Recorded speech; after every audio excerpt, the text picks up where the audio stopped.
Mr. Dalwai, some senior citizens suffer from eye-related ailments, cataract, retina damage, partial blindness, etc.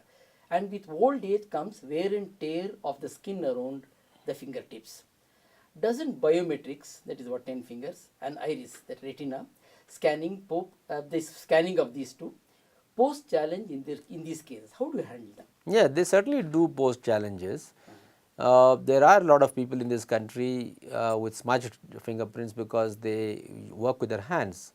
For example, the BD workers in Tumkur district, or there could be agriculture labor. So, there could be smudged fingerprints. But then we have what is called an exception, that if the fingerprints cannot be captured, or there could be people without fingers, Yes, there could be physically challenged people.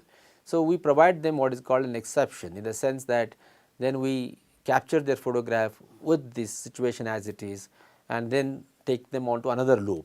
Now, but then we find that most people have good fingerprints in this country, and as far as iris is concerned, even those who suffer from cataract or those who are blind also have their iris intact. Yeah, so they need not really fear. We have, for example, run a special program for the blind people in certain parts of the country, and we have been able to capture their iris and generate unique identity numbers. So, by and large, there need not be fear, but yes, there are challenges. We are aware that some very old people may not have any fingerprints because they have got smudged. So, we have this what is called a domain called exception, and then they would be taken into that category, and then there will be what is called a demographic deduplication. That means while the deduplication happens primarily on biometrics, there will be a small section of the society who may actually challenge the biometrics. Then they have to be taken into the demographic loop and then generated separately. So, that facility we have. What about infants? Yeah, up to the age Are of them 5, also- yeah, don't they will get- not. Yeah, in case of infants, normally up to the age of 5, we don't get good fingerprints. Though we ran a proof of concept in one of the schools at Bangalore, and even young children with 5 years were able to give their fingerprints, but we normally consider that up to 5 we don't get good fingerprints. So, there we just take the face photograph along with the guardian. Okay, so, the photo of the child is linked to the photo of the elder, like a mother or father, and then the number is also linked to the Aadhaar number of one of the parents. And then the child, when it grows up, he or she goes and gives biometrics and gets the Aadhaar number updated. The same Aadhaar number will continue. There won't be a change in Aadhaar number. Once you get an Aadhaar number, it is for lifetime. But only thing is, the basis on which the Aadhaar number is given gets changed. So what about photography? Imagine a 10-year-old boy.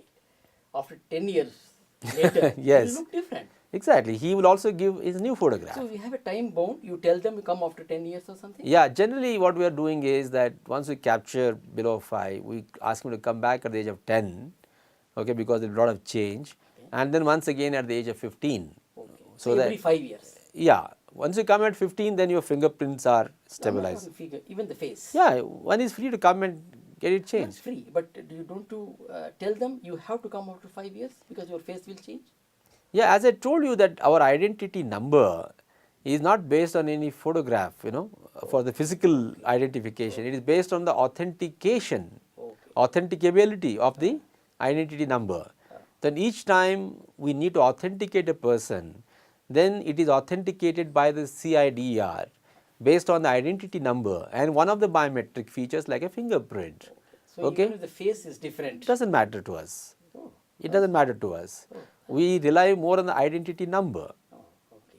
That is the crux of the So you matter. don't have any kind of a condition that a child of 10 years should automatically get, or you come to the center and get your photograph taken again. Yeah, we don't do that, but then the deduplication is based on fingerprints and iris. That So is more therefore, important. that is more important for us than this. Yeah. How about home visits, Mr. Dalwai? If a senior citizen is unable to travel, is there, or a bedridden patient, is there any way you people can help? Can you come home and take their data? Yeah, as on date, we really don't have that kind of a home visit facility because we are in the process of now capturing large numbers.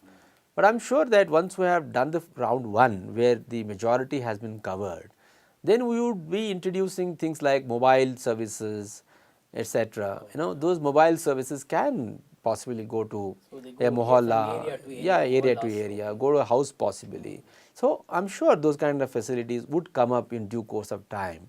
But at this moment, we have only center based capture of But you data. don't rule it out. We do not in rule it future. out. Yes, certainly. Our authority is committed to that kind of citizen friendly approach.